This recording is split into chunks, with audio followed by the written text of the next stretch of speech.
Hello बच्चों, कैसे हैं आप। आज हम पढ़ेंगे शिक्षण निदेशालय के सामाजिक विज्ञान संसाधनों में विकास पार्ट 1 संसाधन यानी कि भूगोल की बुक का चैप्टर 1 और यह 8वीं क्लास की वर्कशीट है। प्राकृतिक संसाधन के बारे में हम इसमें अध्ययन करेंगे। इसके बारे में हम वर्कशीट 1 में भी पढ़ चुके हैं और आज है 18 सितंबर 2020।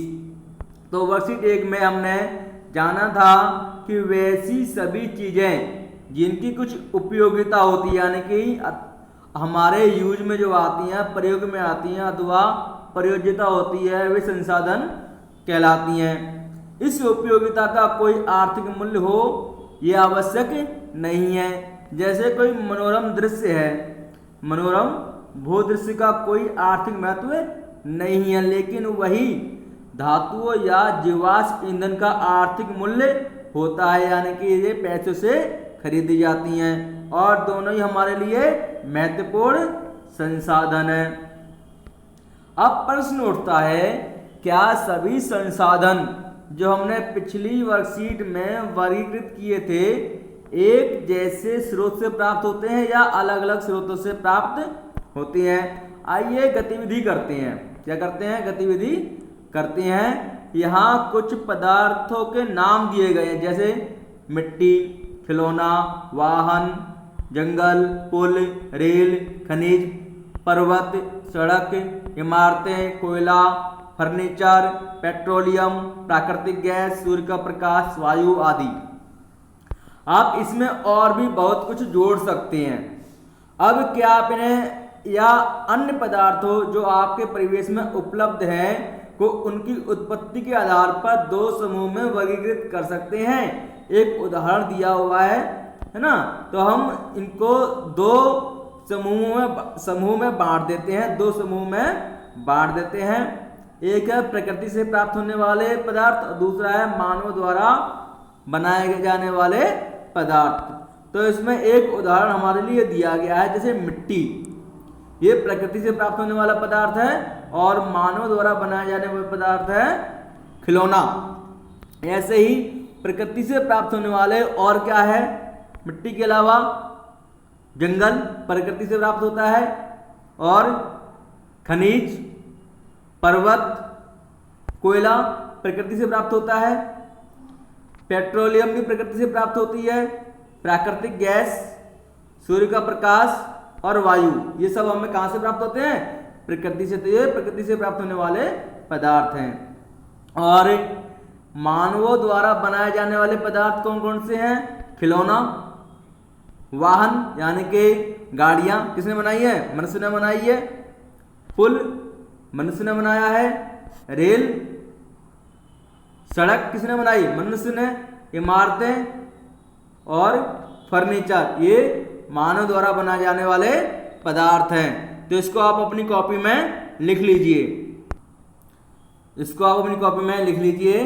प्रकृति से प्राप्त होने वाले मिट्टी, जंगल, खनिज, पर्वत, कोयला, पेट्रोलियम, प्राकृतिक गैस, सूर्य का प्रकाश और वायु। मानव द्वारा बनाए जाने वाले खिलौना, वाहन, पुल, रेल, सड़क, इमारतें और फर्नीचर। अब इसमें पूछा गया है कि पहले कॉलम में हमारे द्वारा लिखे गए पदार्थों के बारे में क्या पता चलता है? क्या ये हमारे लिए उपयोगी है, हाँ या नहीं? तो हमारे लिए क्या है, ये उपयोगी है, तो हाँ। दूसरा है, इन पदार्थों में क्या एक जैसी बात है, प्रकृति का उपहार है या मानव द्वारा निर्मित है? तो पहले कॉलम क्या है? प्रकृति वाला था, तो ये प्रकृति का उपहार है। इस पर टिक कर देना या यहां पर लिख लेना आप। इससे हम क्या सारांश निकाल सकते हैं? तो कुछ पदार्थ प्रकृति द्वारा प्राप्त किए जाते हैं और जिनका उपयोग बिना किसी संशोधन के किया जाता है, क्या कहलाते हैं? प्राकृतिक संसाधन कहलाते हैं। तो इसका आंसर यहां पर लिख लीजिए, प्राकृतिक संसाधन कहलाते हैं। अब क्या सभी प्राकृतिक संसाधन एक जैसे होते हैं? आइए पता करते हैं। प्राकृतिक संसाधनों को निम्न दो वर्गों में वर्गीकृत कीजिए। यानी कि बच्चों वैसे पदार्थ जो प्रकृति में असीमित हैं, बहुत ज़्यादा मात्रा में हैं और शीघ्रता से नवीकृत हो जाते हैं, यानी कि नया रूप ले लेते हैं, उनको क्या कहते हैं? नवीकरणीय संसाधन कहते हैं, जैसे मिट्टी और वन।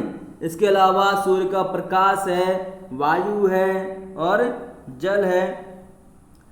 वैसे पदार्थ जिनका भंडार सीमित है, जो आने वाले टाइम में अगर हम इनका ज़्यादा यूज करेंगे तो क्या हो जाएंगे?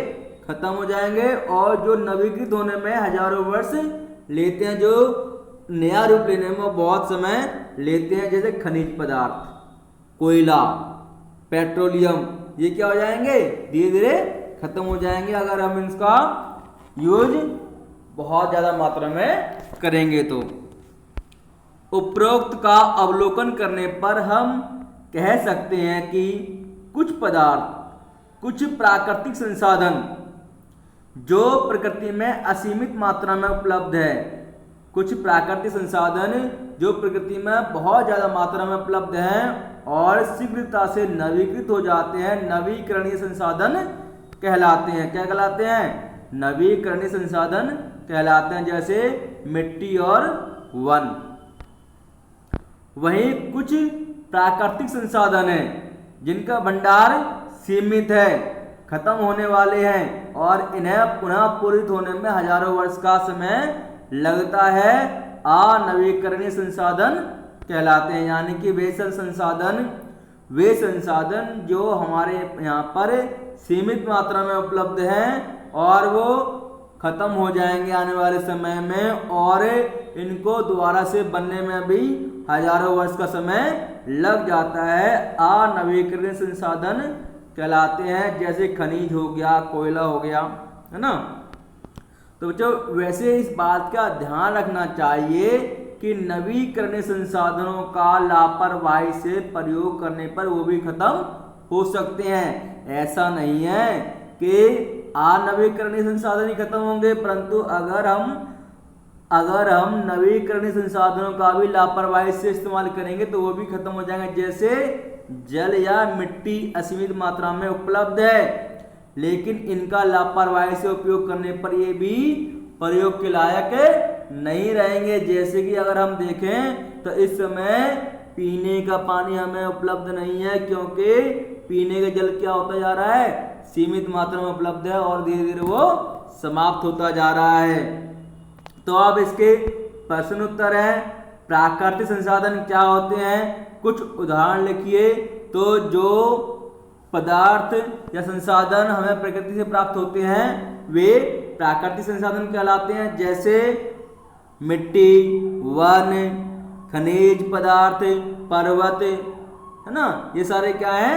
प्राकृतिक संसाधन है।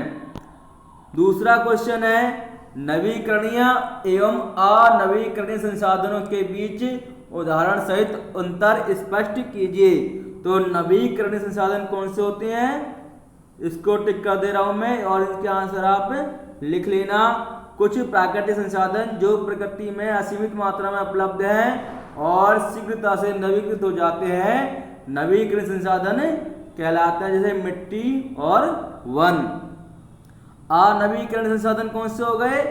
वही कुछ प्राकृतिक संसाधन हैं जिनका भंडार सीमित है, खत्म होने वाले हैं और इन्हें पुनः पूरित होने में हजारों वर्ष का समय लगता है, अनवीकरणीय संसाधन कहलाते हैं, जैसे खनिज, कोयला आदि। प्रश्न 3 है, निम्न प्राकृतिक संसाधनों को नवीकरणीय एवं अनवीकरणीय संसाधनों में वर्गीकृत कीजिए। यानी कि कुछ संसाधनों के नाम दे रखे हैं, इनको नवीकरणीय संसाधन और अनवीकरणीय संसाधनों में हमको बांटना है, जैसे कोयला, वन, लोहा, जल, सूर्य का प्रकाश, पेट्रोल, वायु। तो हम इसको नवीकरणीय और अनवीकरणीय संसाधनों में बांटते हैं। तो नवीकरणीय संसाधन कौन से हो गए? सूर्य का प्रकाश, वायु, जल और वन। अनवीकरणीय संसाधन कौन से हैं? कोयला, पेट्रोल, लोहा। तो बच्चों अब चौथा प्रश्न है, मीठे पानी के स्रोतों के खत्म होने के बाद पृथ्वी पर जीवन विषय पर एक काल्पनिक कहानी लिखनी है। आपको मीठे पानी के स्रोतों के खत्म होने के बाद पृथ्वी पर जीवन कैसा रहेगा, इस पर काल्पनिक कहानी लिखनी है। यानी कि अगर मीठे पानी जो के स्रोत है, जो हम जल पीते हैं, वो खत्म हो जाए पृथ्वी पर, तो पृथ्वी पर जीवन कैसा रहेगा, इस पर एक कहानी लिखनी है आपको। आप इस कहानी को अपने आप लिखिए, अपनी समझ के अकॉर्डिंग लिखिए और अपने इस वर्कशीट को कंप्लीट करके अपने सामाजिक विज्ञान के अध्यापक या अध्यापिका से चेक कराइए।